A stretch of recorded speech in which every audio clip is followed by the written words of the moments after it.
नमस्कार दोस्तों, मेरा नाम डॉक्टर मितेश शर्मा। मैं चीचफाइल एरिया में अमरावती शहर के चीचफाइल एरिया में पिछले 9 साल से आयुर्वेदिक प्रैक्टिस करता हूँ। मेरी विशेषता है जो मेरे पास पेशेंट आते हैं बुखार के, सर्दी के, पेट में कोई शिकायत हो उसके, ओबेसिटी के, डायबिटीज़ के, स्किन डिसीज़ के, ये सब पेशेंट मेरे पास आते हैं। दोस्तों, आज धनतेरस है।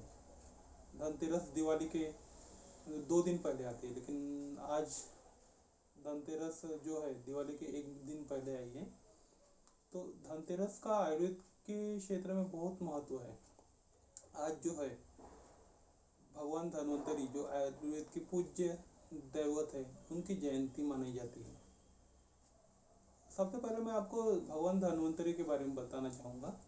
भगवान धन्वंतरी जो है, उनकी उत्पत्ति जब देव और दानव इनका समुद्र मंथन हुआ था, तो समुद्र मंथन में जो अमृत कलश लेके निकले थे देवता, वो है भगवान धन्वंतरी।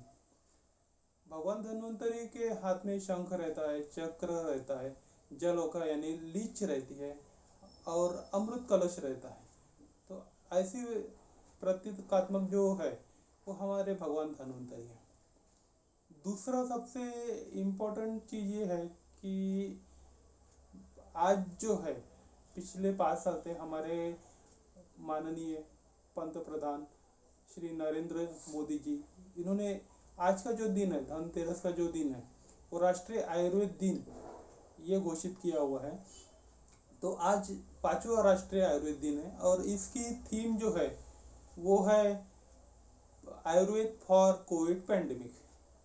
तो दोस्तों, मैं आपको ये बताना चाहूँगा, जो आयुर्वेद है उसका कोविड के लड़ाई में क्या रोल है। जैसे कि आपको पता है कि हमें कोई भी इन्फेक्शन होता है, जैसे एक आधे बैक्टीरियल इन्फेक्शन होता है तो उसको एंटीबायोटिक दी जाती है। वायरल इन्फेक्शन, जैसे कोविड एक वायरल इन्फेक्शन है, उसमें वायरल ड्रग दी जाती है, एंटीवायरल। तीसरा रहता है फंगल इन्फेक्शन, उसमें एंटी फंगल ड्रग दिए जाते हैं। तो इन सब के पीछे के जो पैथोलॉजी है कि हमें इन्फेक्शन क्यों होता है, तो दोस्तों उसका एक ही रीजन है कि हमारी इम्यूनिटी कम रहती है। तो इसी इम्यूनिटी पावर को बढ़ाने के लिए हमारे जो पंतप्रधान है माननीय श्री नरेंद्र जी मोदी, उन्होंने आयुर्वेद का सहारा लेने कहा है। जनता से अपील की है कि इसके द्वारा आयुर्वेद के द्वारा आप कोविड का जो है उस पर प्रतिबंध कराए, रोग पे।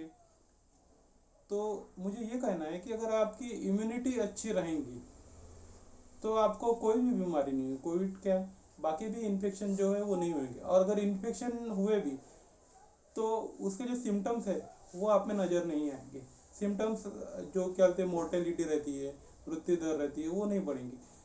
तो मेरे आपसे गुजारिश है कि इस राष्ट्रीय आयुर्वेद दिन के अवसर पे आप ज़्यादा से ज़्यादा आयुर्वेद की थेरेपी का प्रयोग कीजिए। आयुर्वेद में जो है इम्यूनिटी बढ़ाने के लिए वो सबसे इम्पोर्टेंट है रसायन चिकित्सा। तो रसायन चिकित्सा में सबसे इम्पोर्टेंट जो कल्प है वो च्यवनप्राश है। उसका सेवन आप जो आपके नज़दीकी डॉक्टर है उनकी सलाह से कर सकते हैं। उसके बाद में आयुष ने अलग अलग प्रकार के मेडिसिन बताए, प्रोटोकॉल बताए, जो आपके नज़दीकी वैद्यगण को पता है उसका आप प्रयोग कर सकते हैं। अंत में मैं यही कहना चाहूँगा कि आज धनतेरस के दिन पे जो हमारी थीम है आयुर्वेद फॉर कोविड पैंडेमिक, इसके लिए आप जरूर सहकार्य करेंगे। यही कहते हुए मैं अपने शब्दों को विराम देता हूँ। धन्यवाद।